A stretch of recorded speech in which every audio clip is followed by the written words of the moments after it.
The air in the soundstage is cold, sterile. It smells of polished concrete and ozone from the hot lights. A-list actor Julian Price sits on a stark, minimalist sofa, the only island in a sea of darkness. He's just given a charming, rehearsed answer about his latest blockbuster, a smile playing on his lips. The interviewer asks a final, softball question. What's the one thing in this industry you wish you could change?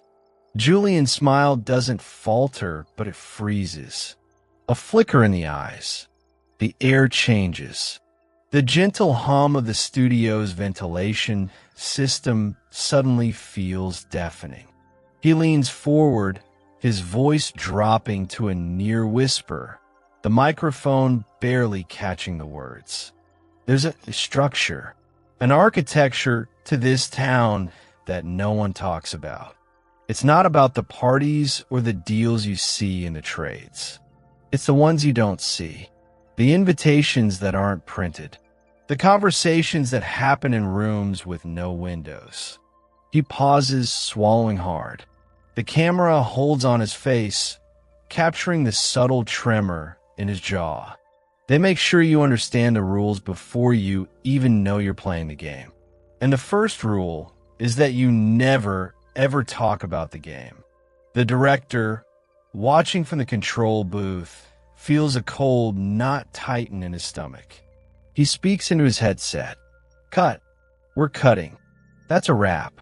The lights on Julian snap off, plunging him back into darkness. The interview would never air. Within weeks, Julian Price would quietly check into a wellness retreat. His publicist would cite exhaustion. The story would vanish. This is the pattern. A whisper, a warning, then silence. For decades, a persistent rumor has haunted the sun-drenched hills of Hollywood. Not of ghosts, but of a living, breathing entity. A secret society.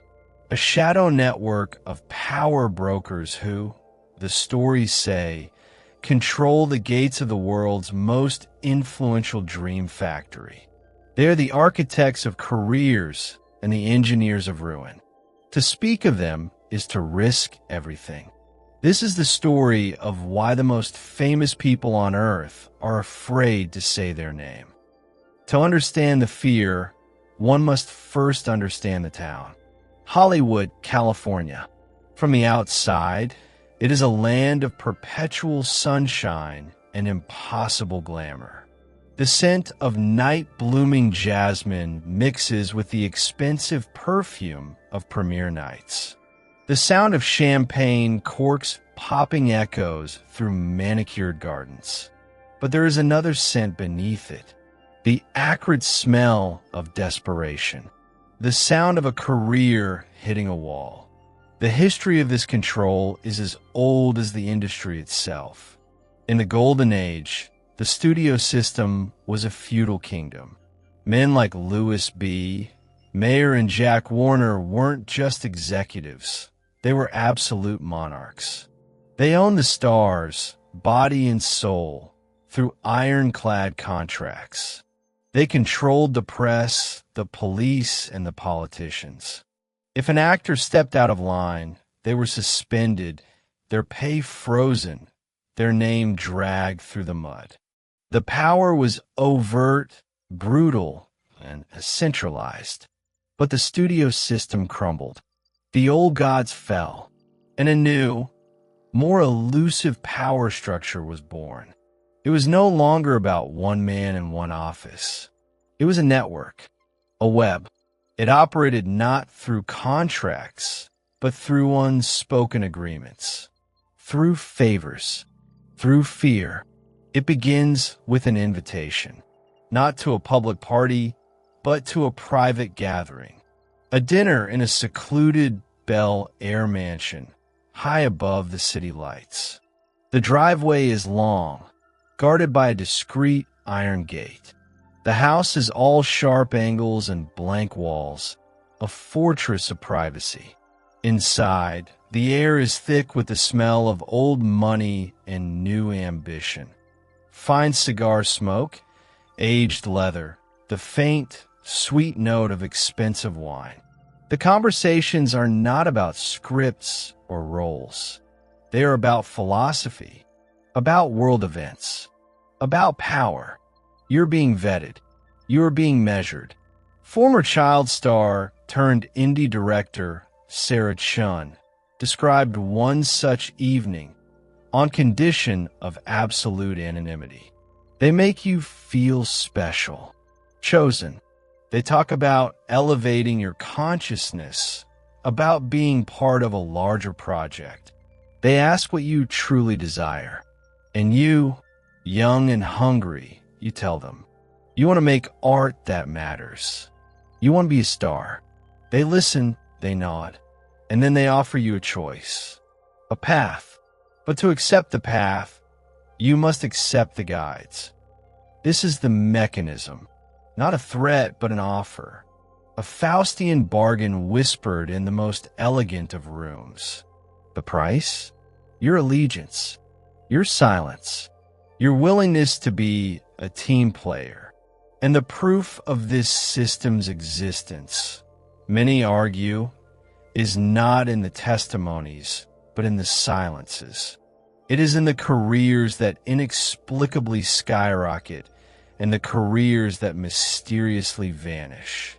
It is in the story of a promising young actor who, after refusing to participate in what he called a degrading initiation ritual, found every one of his upcoming roles recast. His agent dropped him. The phone that never stopped ringing went dead. It is in the acclaimed director who spoke out about a specific cabal of producers and suddenly found her film's distribution pulled, buried without a trace.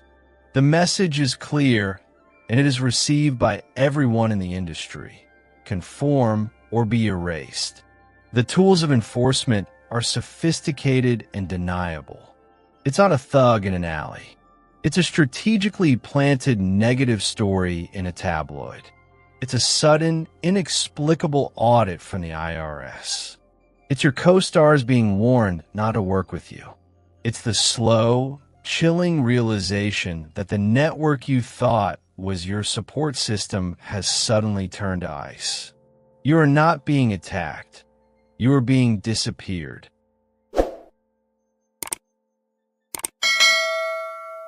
The most chilling aspect is the silence that follows these events.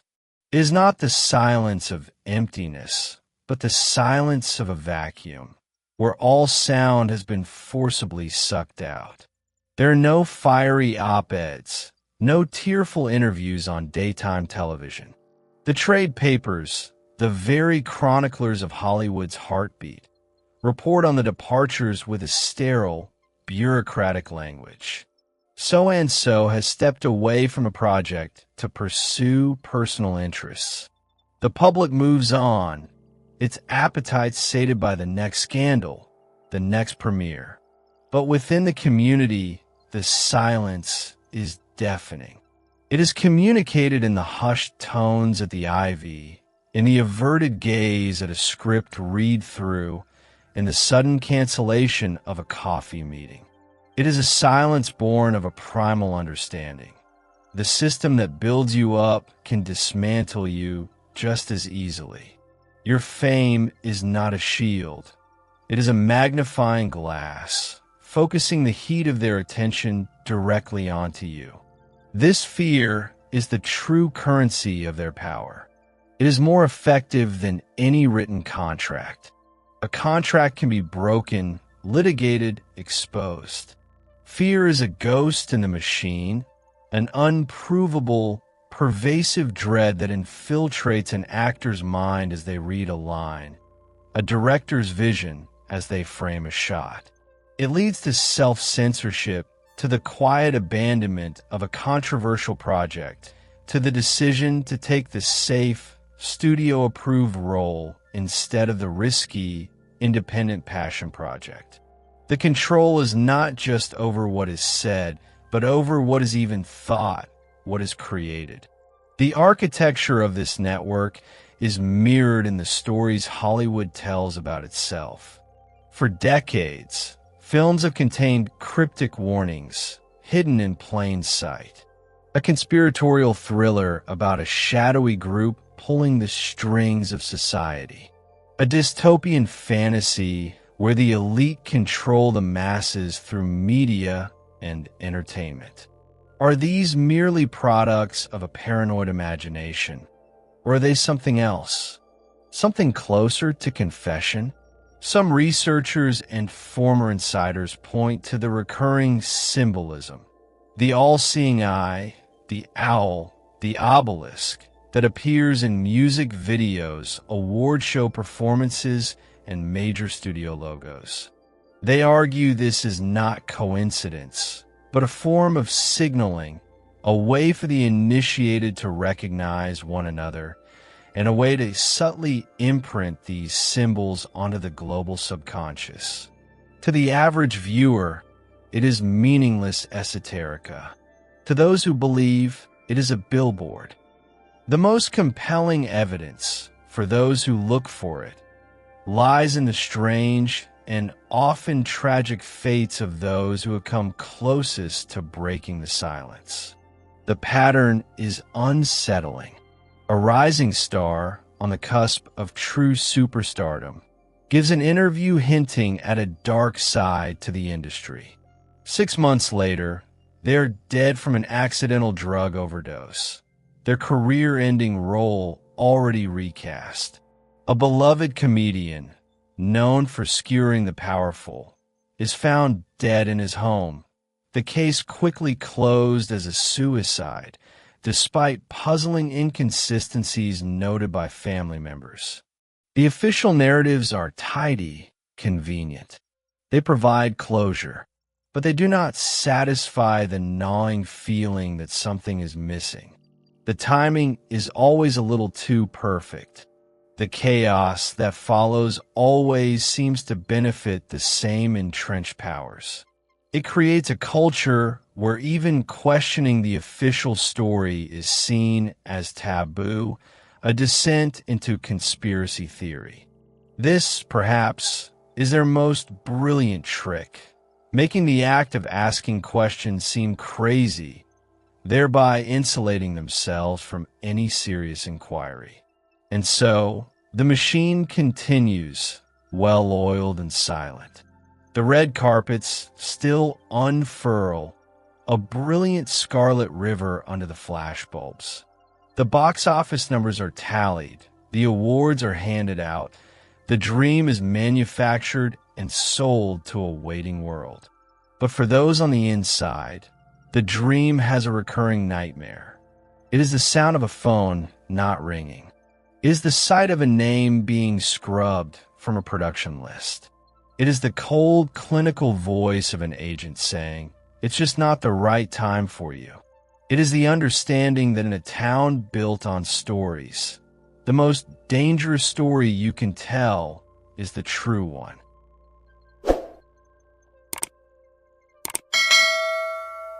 The story of filmmaker Alex Corbin is a case study in this unspoken terror. He was the wunderkind, the fresh voice who exploded onto the scene with a gritty, independent film that defied genre and captivated critics. He was hailed as the next great auteur, a man who played by his own rules. For a brief, shining moment, it seemed the old system had lost its grip. Corbin gave interviews where he openly mocked the gatekeepers and tastemakers, vowing to build a new paradigm outside their control. He was immediately invited to the secluded dinners. He refused to go. His public defiance was, at first, seen as a refreshing dose of integrity. Then, his second film entered pre-production. It was a sprawling, ambitious project, a political thriller that, according to early drafts, featured a shadowy cabal of media elites manipulating global events. The script was brilliant, and A-list actors were lining up to be involved. Then, the first memo came. A powerful producer, a man known for his deep connections and placid smile, suggested a polish on the script. The notes were specific. Soften the antagonists, make them more cartoonish, remove the specific parallels to real-world power structures. Corben refused. He called the notes a blueprint for creative cowardice. The producer's response was cordial, wishing him the best of luck. The following week, the first lead actor dropped out.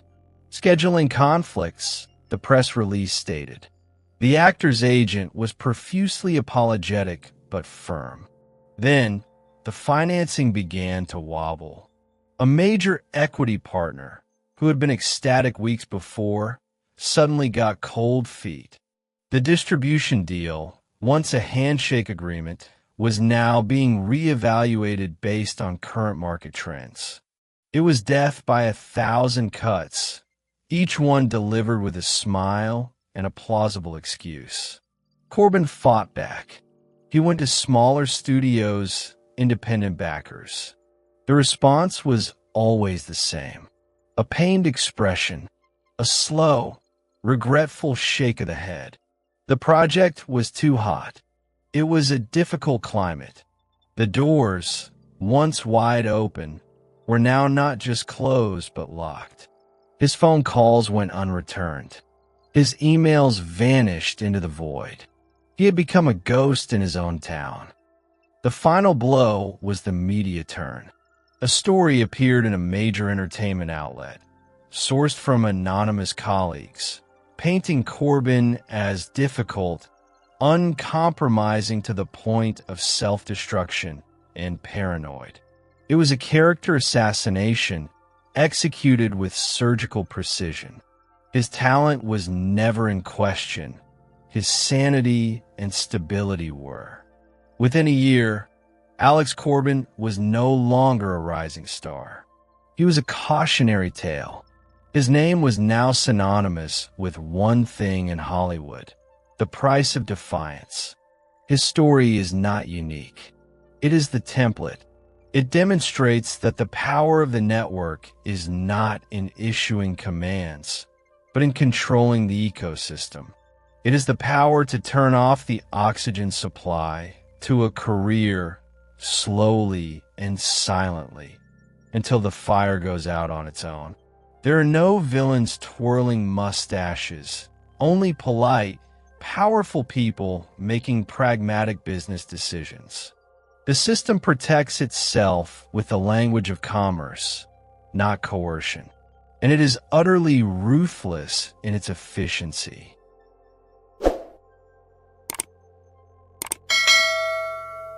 The pressure on Corben did not end with the collapse of his film. It was a quiet, persistent hum that followed him into his personal life. He began to notice a black sedan, always the same model, parked a little too far down his street. His home internet connection, once flawless, became erratic. Emails would vanish from his sent folder. Phone calls would drop at the most inopportune moments. These could be coincidences, the paranoid whispers of a man under stress. But to Corben, they felt like a message, a reminder that he was being watched, that his rebellion had been noted, and his punishment was ongoing. He tried to write again, but the words felt hollow. Every character he created, every line of dialogue he penned, was now filtered through an invisible censor in his own mind. Would this anger them? Would this get him blacklisted again? The creative spark that had once burned so brightly was now smothered under a blanket of fear. He was, in the most profound sense, no longer free. This psychological toll is the most potent weapon in their arsenal.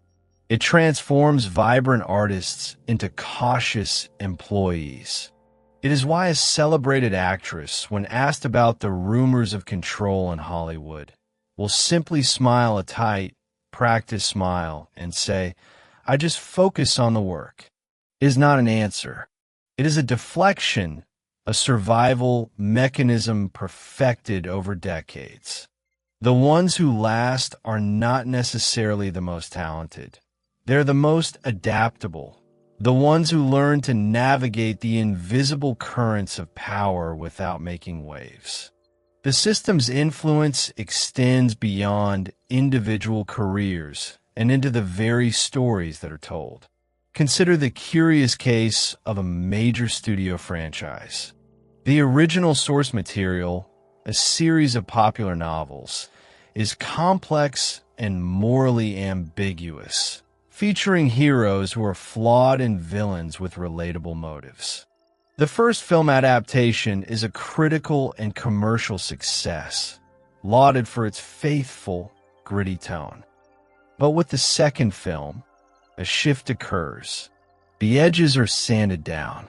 The morally complex villain is rewritten to be purely evil, his motivations simplified into a cartoonish desire for power.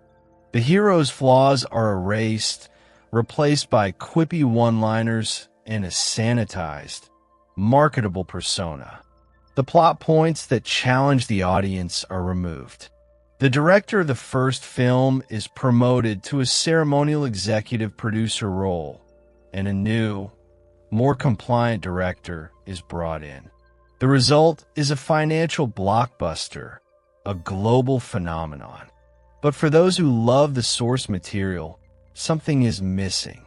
The soul has been extracted. The conversation in the boardroom was not about art. It was about brand management, about focus groups, about maximizing international box office appeal. The film is no longer a story.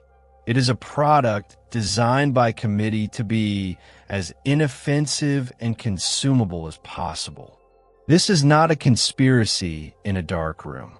It is the logical endpoint of a system where control is exercised not to promote a specific message, but to eliminate any message that might disrupt the profitable status quo.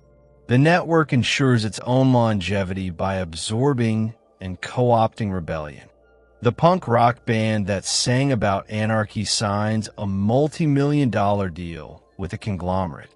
The filmmaker who made a searing indie about corporate greed is hired to direct the next installment of a superhero franchise. The revolutionary becomes a brand.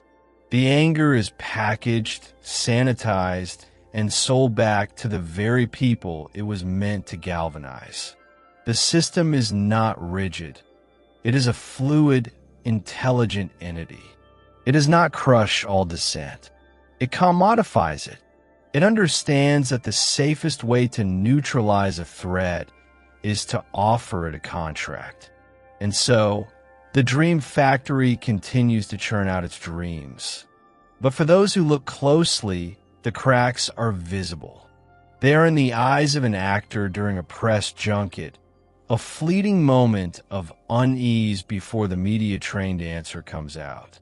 They are in the sudden, unexplained cancellation of a critically acclaimed show that dared to tackle a sensitive subject. They are in the strange, synchronized media campaigns that launch a new star overnight, while another, equally talented, fades into obscurity. The evidence is not in a single smoking gun. It is in a pattern of silence, of conformity, of fear.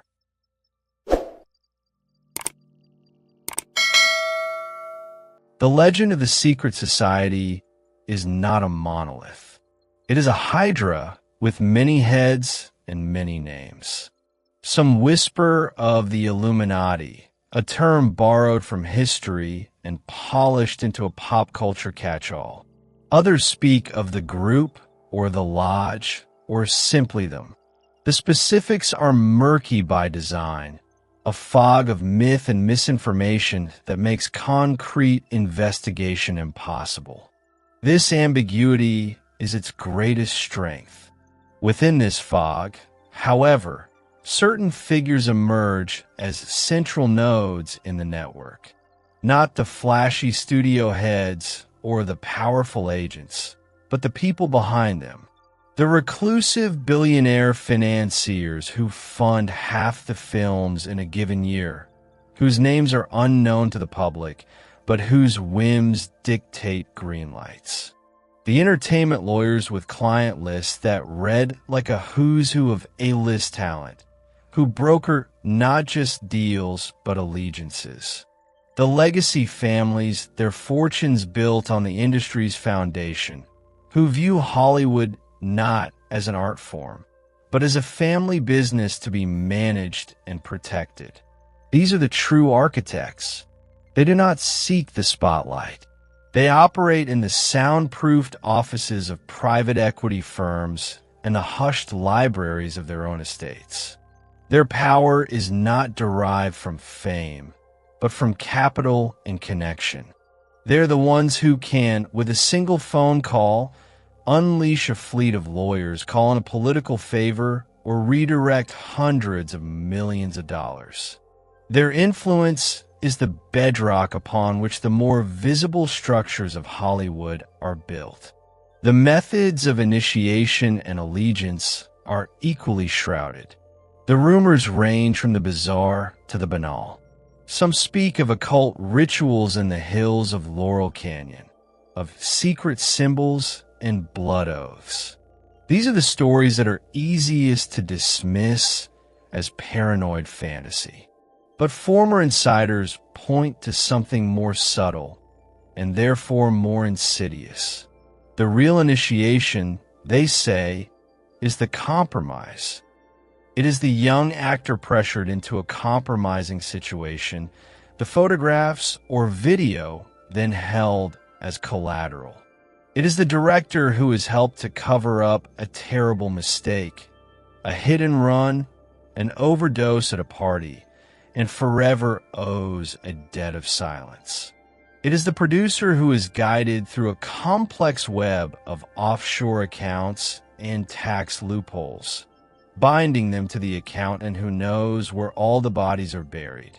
This secret handshake is not a physical gesture. It is the shared knowledge of a mutual crime, a collective sin that binds the members together in a pact of silence. You are not just one of them.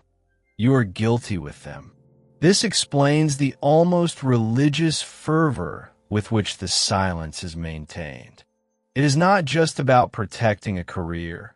It is about protecting oneself from criminal prosecution, from social ruin, from the exposure of one's darkest secrets. The network is not just a professional club. It is a mutual protection racket on a grand psychological scale. This is why the fear is so palpable, so primal. It is the fear of the abyss opening up beneath your feet. And for those who still dare to resist, the consequences can escalate beyond a stalled career. The story of journalist Ben Cross serves as the ultimate warning. A dogged investigative reporter for a now-defunct online publication, Cross spent 2 years piecing together a story he called the Hollywood Labyrinth. He had sources, disgruntled former studio accountants, a retired personal assistant to a legendary mogul, a few brave, fading stars. He was compiling a map of the financial and personal connections, a paper trail he believed would lead to the heart of the network. He was weeks from publication. He told a colleague he'd never felt so alive or so terrified. Then his luck ran out. His apartment was broken into. Nothing was stolen. No television, no computer. But his notes were gone. Every file, every hard drive, every scrap of paper. The burglars had been surgical.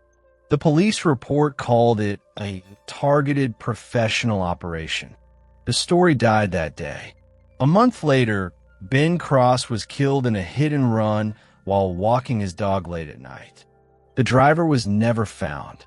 The official investigation concluded it was a tragic accident, likely a drunk driver. But those who knew him, who knew the story he was chasing, heard a different message in the screech of those tires. It was the sound of the system defending itself. It was the final, brutal period at the end of a sentence. The message was received loud and clear by everyone who had ever considered following in his footsteps. Some lines you cross only once.